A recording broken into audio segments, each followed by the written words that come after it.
everybody. My name is Debbie Karaman.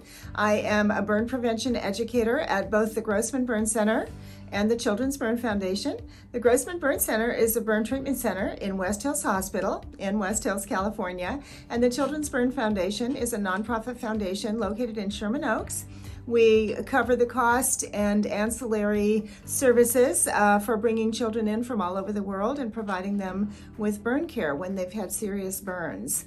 Our program today is brought to you by both entities because the highest risk groups for burn injury are small children, and after that, seniors. And often the risks to seniors are very closely related to the risks to small children. So as we go through our program today, for those of you who have small children living in the home, think about what different things you can do to help prevent burns to yourself, but also to those small children. We'll talk about common burns in the kitchen, common burns in the bathroom, and then we'll finish up talking about first aid. I hope you enjoy the program. The most common burns that happen to seniors in the kitchen happen from fire. They happen from scald, which is a hot liquid burn. They happen from hot solid objects like a hot pan or burner. We call that a contact burn. And a burn can happen if you fall when you're carrying something hot or if you fall into something hot. When you're cooking, we always recommend wearing short sleeves, close-fitting clothes. You can use an apron to tie your clothes in if need be. Make sure you use pot holders anytime you're in doubt. And for those of you with long hair, make sure to tie your hair back. At the stovetop, keep all flammables at least 3 feet from the stove, and that would include papers, curtains, other fabrics that can catch on fire easily. We always recommend keeping cooking on the rear burner. Even though you have to reach, the rear burner is much safer because it's much more difficult to knock a pan over. And even if your pan does spill, the contents stay on the stovetop. They don't fall over the front of the stove. If you do need to use the front burners, turn your pan handles in towards the center of the stove. Don't let them hang over the floor because it's much easier to knock them down. On your kitchen countertops, make sure you don't have a lot of clutter so you can easily see what's going on. Follow directions to all appliances that get hot, like a slow cooker or a coffee maker or toaster oven. Keep your appliances and their cords at the back of the countertop at all times. People tend to pull their appliances forward when they're using them. Now that becomes more of a hazard because it's much more easy to knock that appliance off. And we don't recommend using extension cords for hot appliances simply because the longer the cord, the more possibility there is for snagging it and pulling the device off the countertop. When you're cooking at the stovetop, we always recommend not cooking while you're drowsy, not cooking, let's say in the oven or having something simmering on the stove when you're sleeping. We always recommend staying in the kitchen while cooking on the stovetop. We recommend staying in the home while you're baking or roasting. If a pan fire starts, people have all kinds of ideas about what they should put on the fire. The only thing we recommend is what you see in the picture, and that is smothering the fire from the side, not from the top, with a matching pan lid. We don't recommend using water because water can cause grease to spray. If the fire is a grease fire, that hot grease hitting your skin can end up causing some serious burns. If an oven fire happens, keep the oven door closed, turn off the oven, and wait. The fire will extinguish itself within a certain amount of time. When you're cooking in the microwave, we always recommend keeping your microwave on the kitchen counter and using proper cookware for a microwave oven. Let your food cool in the microwave for about a minute or so before you open the oven. Make sure you use your pot holders again and mix your food carefully before serving. Also, if you're heating hot liquid, don't overfill the container. Leave at least 1 inch of space between the top of your container and the top of your hot liquid to prevent spills as you pull it out of the microwave. Falls can happen and be quite disastrous if you happen to have something hot in your hands or if you fall into something hot. So in the kitchen, Make sure you, when possible, have a non-slip floor surface, and also use non-slip mats in your food preparation areas, for example, in front of the sink or in front of the stove, if you use mats at all. Don't walk around in your socks in the kitchen, because socks are much more slippery than your shoes. If something spills on the floor, stop what you're doing and wipe up the spill right away, because if you forget about it, it becomes a fall hazard later. And lastly, when you're planning to carry something hot across the kitchen, before you make that trip, check your floor path. Make sure you don't have any obstacles on the floor, such as pets, children, toys, shoes, etc. Let's talk now about scald burns, which are burns from hot liquid. They can also happen in the bathroom. We've talked about them in the kitchen, but they can also happen in the bath when you're getting ready for a bath or a shower. We always encourage everyone to set their hot water heater temperature for no more than 120 degrees, or if your hot water heater dial has words instead of numbers, you can set it to the warm setting or perhaps anti-scald setting. Generally, a comfortable bathing temperature for seniors whose skin is starting to thin is between 100 and 101 degrees Fahrenheit, which is very similar to the temperature that we recommend for small children. If you cannot control the temperature of the water in your water heater, you can purchase a scald protection shower head, which will automatically shut your water temperature off if it gets hotter than 120 degrees. It doesn't prevent all burns, but it does a good job of preventing very serious catastrophic burns that happen in less than 1 second with very, very, very hot water. We always recommend using your grab bars, purchasing a shower chair, which you see in the upper right corner if you have a bathtub that you have to step over to get into the shower.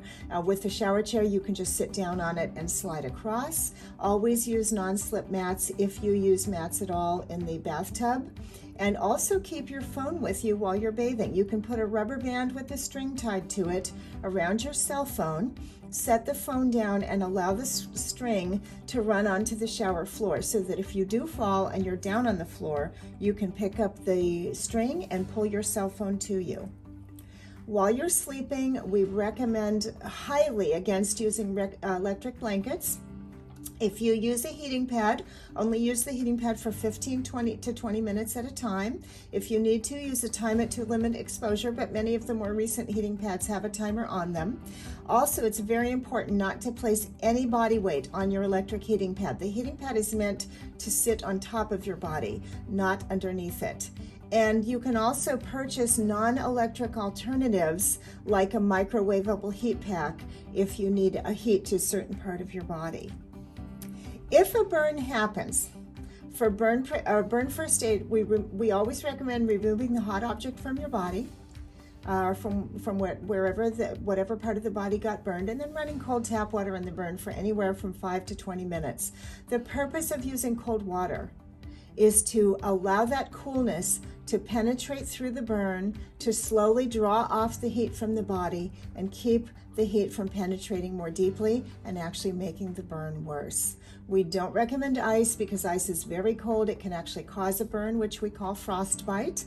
Ice can constrict blood vessels around the burn and actually delay the healing process. It can just in general cause more trauma to the burn. We don't recommend butter or any other products containing grease because those clog the skin pores and make it much more difficult for the skin to cool down. We don't recommend animal products like egg whites or mayonnaise because while unlikely, they can cause infection. We don't recommend remedies that were passed down in your family like toothpaste, mustard, onion slices, tomato slices, don't really have enough coolness to actually make a difference to the temperature of your burn. So they're not really going to help it cool down any faster.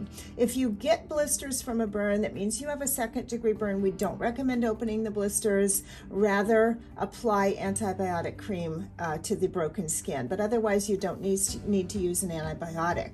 Once you put cold water on a burn for a long period of time, if you'd like, you can put aloe vera gel on the burn. We also recommend making an assessment after running cold water on the burn about whether you believe you need to call 911 or go in for treatment. Thank you very much for attending our program today, and I hope all of you can find at least 1 or 2 changes to make in your home to help make you more burn safe. Thank you.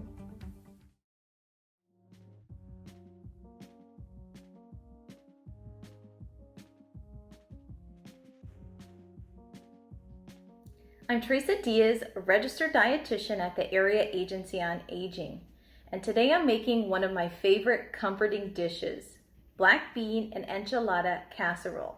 Now this recipe has all of the wonderful flavors of traditional enchiladas, but is healthier and a lot easier to make. It's also a budget-friendly meal that uses canned goods that you may already have on hand, such as canned beans and corn. Okay, so let's go ahead and jump into the recipe. I'm using a smaller casserole dish. This one happens to be 11 by 7 inches. However, any casserole dish will work. You may just need to adjust the amount of ingredients you use and the cooking time. The first step is to pour a small amount of enchilada sauce to the bottom of your dish to prevent tortillas from sticking to it. I poured about 1/4 cup. I'm placing 4 tortillas to the bottom of the baking dish, followed by about 3/4 cup of enchilada sauce. And the measurements here do not need to be exact, and it's totally fine if your tortillas are overlapping like you see here.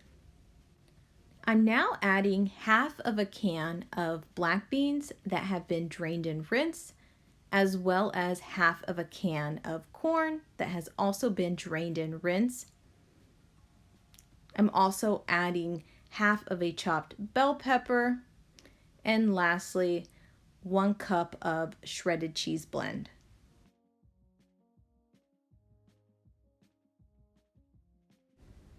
I'm going to repeat the layers, starting with the tortillas again, the sauce, the remaining 1/2 of the canned black beans and corn, the bell pepper, and lastly, the cheese.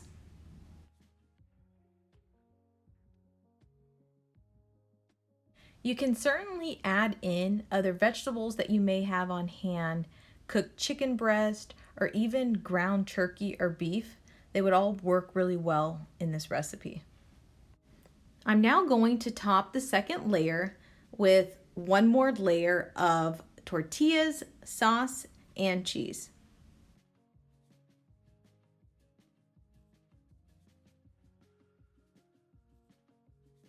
This will be placed in a preheated oven at 350 degrees for 30 to 35 minutes. And when it's done, this is what it looks like. I topped mine with cilantro and plain Greek yogurt. You can also add avocado, tomato, or any of your favorite toppings. I hope you enjoyed this recipe.